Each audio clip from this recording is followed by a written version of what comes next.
Sir आपको यहाँ पर स्वागत है। आज आपका क्लास 12th में मैथ में क्वेश्चन लेकर आए हैं। बहुत इंपॉर्टेंट आज क्वेश्चन सॉल्व करवाएंगे।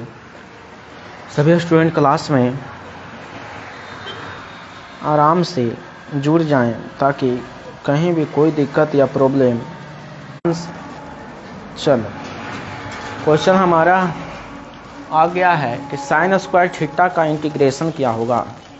साइन स्क्वायर थीटा का इंटीग्रेशन क्या होगा, यानी आईसी साइन स्क्वायर थीटा का क्या होगा। चलिए आराम से क्लास में जुड़ेंगे। सबसे पहले क्लास को ध्यान से देखेंगे। चलिए तो एक बार क्लास को शेयर कर दें ताकि जितना स्टूडेंट हैं वो सभी स्टूडेंट क्लास में जुड़ जाएं।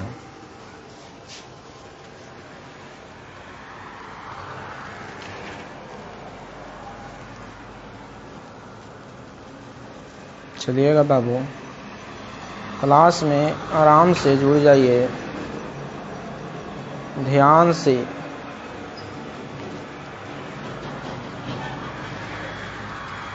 चलो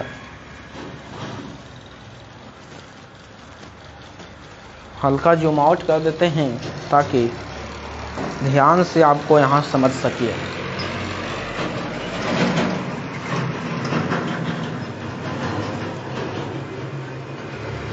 चलिए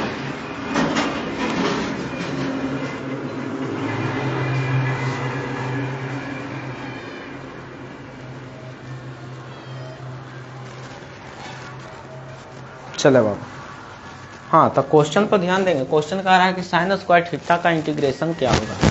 तो साइन स्क्वायर थीटा के आखिर हम फॉर्मूला नहीं लिखाए हैं कि साइन स्क्वायर थीटा का इंटीग्रेशन क्या होगा। इसको हम बनाएंगे कैसे, ये समझिए। हम लोग एक 10th में फार्मूला पढ़े थे कि sine square theta plus cos square theta बराबर 1। एक फार्मूला पढ़े थे। ध्यान समझना, हम एक एक क्वेश्चन सोल्व करेंगे लेकिन बेहतरीन ढंग से सोल्व करेंगे। एक फार्मूला पढ़े थे sine square theta plus cos square theta बराबर 1। अब बाबू यहाँ से एक फार्मूला निकल जाएगा। साइन स्क्वायर थीटा का फार्मूला यहाँ से निकल जाएगा। क्या चीज निकलेगा फार्मूला कि साइन स्क्वायर थीटा बराबर 1 माइनस कॉस स्क्वायर थीटा। कोई दिक्कत? 1 माइनस कॉस स्क्वायर थीटा, या फार्मूला निकल गया। कॉस स्क्वायर थीटा ने प्लस में था तो उन्हें माइनस में चल गया। उसी प्रकार से हम साइन स्क्वायर थीटा है, साइन स्क्वायर थीटा के हम लोग लिख सकते हैं 1 माइनस कॉस स्क्वायर थीटा। अब दोनों को हम लोग अलग अलग डीसी करेंगे। क्या चीज करेंगे? अलग अलग डीसी करेंगे तो हमारा क्या चीज है, आंसर है जो आ जाएगा। कोई दिक्कत? ध्यान से समझना है। फार्मूला क्या चीज हुआ है कि sine square theta plus cos square theta का फार्मूला क्या होता है, तो 1। और साइन स्क्वायर थीटा के डीसी हम लोग क्या चीज निकालें, कॉस स्क्वायर थीटा। और 1 का डीसी करेंगे तो x minus cos square theta के का डीसी होता है, मतलब कॉस प्लस थीटा के sine square theta. Minus sine square theta होगा तो माइनस माइनस प्लस प्लस सी लिख देंगे। यही हमारा क्या चीज हो जाएगा, आंसर हो जाएगा। X plus sine square theta कहाँ है? एक्स प्लस साइन नहीं है, option number D is right. उसी प्रकार से हम लोग अगला क्वेश्चन पर चलेंगे। बहुत बेहतरीन ढंग से हमारा क्वेश्चन अगला होगा। सिर्फ ध्यान से समझना है ताकि कहीं भी कोई प्रॉब्लम या कोई दिक्कत का सामना ना करना पड़े। एक क्वेश्चन है कि a बराबर 3 4 2 5 हो तो 3a बराबर भाग 3a ज्ञात करें। 3a का मान क्या होगा। अगर क्वेश्चन दिया गया है कि a बराबर 3 4 2 5 हो तो 3a का मान क्या होगा। ध्यान से हम समझेंगे कि आखिर 3a का मान क्या होगा। चलिए कि आखिर 3a का मान क्या होगा, ध्यान से सिर्फ समझना है बाबू। चलिए क्वेश्चन तो हमारे सामने आ गया है। क्वेश्चन आया कि a बराबर 3 2 4 5 हो तो 3a का मान क्या होगा। क्वेश्चन यहाँ सोल्व करते हैं बाबू कि आखिर यह 3a का मान यहाँ पर आखिर क्या होगा। ध्यान से समझेंगे। तो 3a के मान याद करने के लिए हम लोग याद रखना है 3a कह रहा है यानी 3 ए बराबर 3, कोष्ट में है 3 4 2 5, ये हमारा आव्यूह है। 3 ये ज्ञात करेंगे तो 3 में 3 से तो 9, 3 में 2 से तो 6, और 3 में 4 से तो 12, 3 में 5 से तो 15, यही हमारा आंसर हो गया।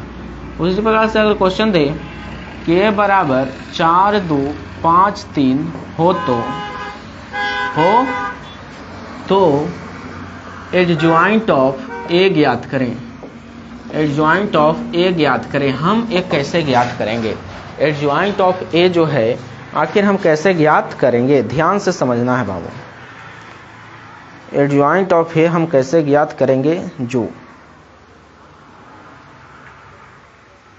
चलिए एडजॉइंट ऑफ ए हम लोग ज्ञात करते हैं बाबू, या आखिर एडजॉइंट ऑफ ए का मान क्या होगा।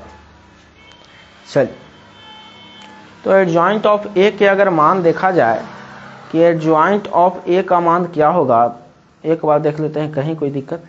तो एडजॉइंट ऑफ ए निकालने के लिए सबसे पहले आपको कोफैक्टर करना पड़ेगा, कोफैक्टर करना पड़ेगा। देख लेते हैं कहीं कोई दिक्कत है किसी को, कोई भी प्रश्न में। चलिए अब आज क्लियर, बहुत अच्छा, ध्यान से समझिए। अगर कह रहा है ए बराबर इतना दिया गया है हो तो क्या चीज, ए बराबर इतना हो तो एडजॉइंट ऑफ ए, सबसे पहले कोफैक्टर याद करेंगे। तो लिखेंगे कि A01 का कोफैक्टर A12 का कोफैक्टर A21 का कोफैक्टर A22 का कोफैक्टर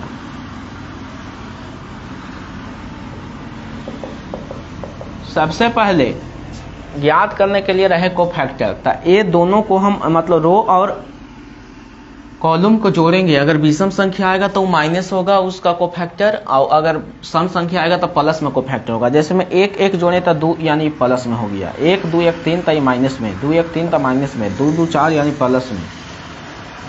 उसी प्रकार से अगर देखा जाए कि A01 का कोफैक्टर कह रहा है कि A01 का कोफैक्टर क्या होगा, तो ध्यान से देखेंगे कि A01 यानी पहला, यानी 4 के तिरछे कौन है 3, तो 3 हो जाएगा। A12 यानी दूसरा, इसका सामने है 2 तो 2। A21 का कोफैक्टर यानी इसके सामने कौन है 5, तिरछे देखना है। A22 यानी 3 का तिरछा 4 तो 4, ये हमारा कोफैक्टर हो गया। तो कोफैक्टर होने के बाद जो अवयव निकलता है, जो अवयव निकलता है, ध्यान से समझना है, जो अवयव निकलता है उकरा हम लिखेंगे। कैसे लिखेंगे जो समझा जाए। तो अब हमारा माना कि बी अवयव है, माना कि जो बी अवयव हमारे पास निकल के आया वो निकला 3 - 2 -5 और 4। उसी प्रकार से हम लोग अगर एडजॉइंट ज्ञात करना चाहते हैं, एडजॉइंट ऑफ ए ज्ञात करना चाहते हैं, कोई दिक्कत, यानी ए का सहखंड ज्ञात करना चाहते हैं, तो होगा, इसको पलट दीजिए, रो को कॉलम या कॉलम को रो में बदल दीजिए। तो रो है उसको हम कॉलम में पलट देते हैं। 3 - 2 -5 4, यानी ए हमारा हो गया एडजॉइंट ऑफ ए। उसी प्रकार से अगर कोई कहे कि इसमें इन्वर्स ज्ञात कीजिए, ए इन्वर्स क्या होगा, ए इन्वर्स, तो यहाँ से हम चलेंगे। अगर कह दे ए इन्वर्स ज्ञात करने के लिए, तो यहाँ से फार्मूला होता है एडजॉइंट ऑफ ए बटा मोड ए, एडजॉइंट ऑफ ए बटा मोड ए। अब इसको निकालेंगे। एडजॉइंट ऑफ ए तो हमारा निकाल लिए हैं, आया 3 - 5 - 2 और 4। अब हम लोग मोड कैसे निकालते हैं, डिटर्मिनेंट ए कहेंगे इसको, या मोड ए कह सकते हैं। तो डिटर्मिनेंट निकालने के लिए हम क्या चीज बताए हैं कि अगर इसका डिटर्मिनेंट निकालना हो तो हम क्या चीज करेंगे, ध्यान से समझिएगा। तिरछा तिरछा गुना करेंगे, 4 12, और फिर तिरछा तिरछी गुना करेंगे और फिर घटा देंगे, यानी 12 में से 10 गया तो बचा 2, यानी डिटर्मिनेंट ऑफ ए बराबर आ गया 2। अब डिटर्मिनेंट ऑफ ए बराबर आ गया 2, तो हमें यहाँ लिख देंगे कितना 2। अब हम लोग भागा देंगे, तो 3 में 2 से देंगे तो 3/2, -5 में 2 से देंगे तो -5/2, 2 में -2 से देंगे तब -1 और 4 में देंगे तब बाबू आ जाएगा 2, यानी हमारा ए हो गया आंसर, ए इनवर्स बराबर। कोई दिक्कत, कहीं कोई प्रॉब्लम, कहीं कोई दिक्कत हुई क्वेश्चन समझने में, कहीं कोई दिक्कत प्रॉब्लम हुआ, क्या चीज हुआ ये समझिए। क्वेश्चन दिया गया था कि ए बराबर इतना दिया गया है तो एडजॉइंट ऑफ ए ज्ञात करें, ठीक है। तो एडजॉइंट ऑफ ए ज्ञात करने के लिए सबसे पहले आपको कोफैक्टर ज्ञात करना होगा। अब कोफैक्टर कैसे ज्ञात होता है, तो कोफैक्टर को हम लोग A1 से सूचित करते हैं, A1 लिख सकते हैं। तो A1 का कोफैक्टर क्या चीज होगा, तो कुछ भी नहीं करना है, A11 A12 A21 A22, कोई दिक्कत। इतना लिखने के बाद, कोफैक्टर लिखने के बाद, कोफैक्टर ज्ञात करने के लिए एक फॉर्मूला, क्या चीज फॉर्मूला है कि अगर रो और कॉलम को जोड़ेंगे, एजा पे जो रहेगा इसको जोड़ेंगे, अगर उस सम आवेगा, सम संख्या रहे, सम मतलब 2 से पूरा कटे, सम संख्या रहेगा तो प्लस होगा। जैसे में 1 और 1 2 यानी प्लस हो गया, 2 2 4 यानी प्लस हो गया। और जो अगर जोड़ने पर विषम संख्या है तो क्या चीज होगा, माइनस होगा।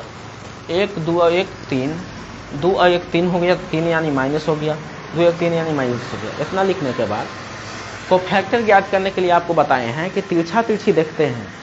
कहाँ कहाँ देखते हैं बाबू, तिरछे तिरछी।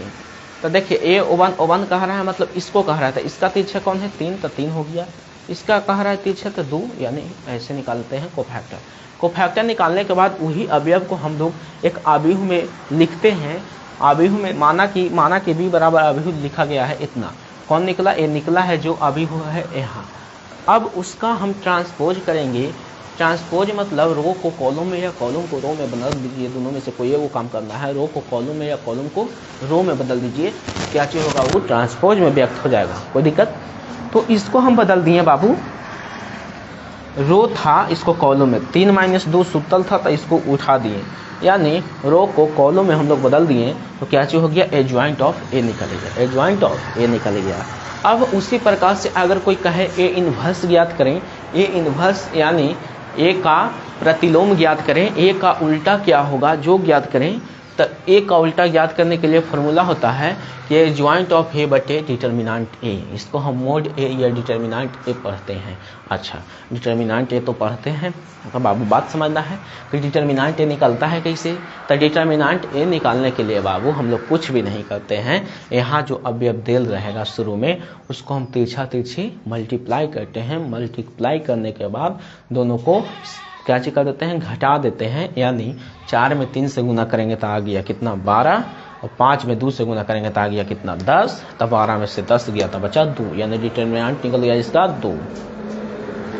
उसी प्रकार से यहाँ लिख दिए 2 और एडजॉइंट ऑफ ए निकाल लेते हैं तो यहाँ आ गया। अब भागा देने के बाद पुनः क्या चीज हुआ, पुनः भागा दिए तो हमारा ए का प्रतिलोम निकल गया। कोई दिक्कत,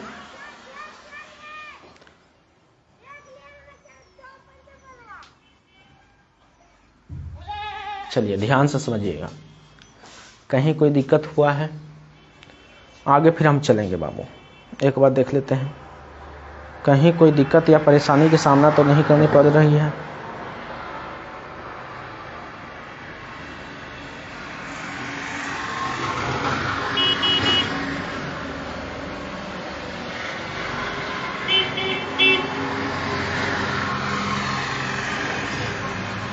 चलिए बाबू, अब हम अगला क्वेश्चन पर चलेंगे ध्यान से। अगला क्वेश्चन पर चलने से पहले आपको एक बात बता दें कि आज का क्लास जो है आपका मैथ का यहीं तक रहने देते हैं। अगला क्लास केमिस्ट्री का होगा, केमिस्ट्री के क्लास में जुड़ना ना भूलें, ठीक है। चलिए, तो आपका क्लास अगला केमिस्ट्री का है।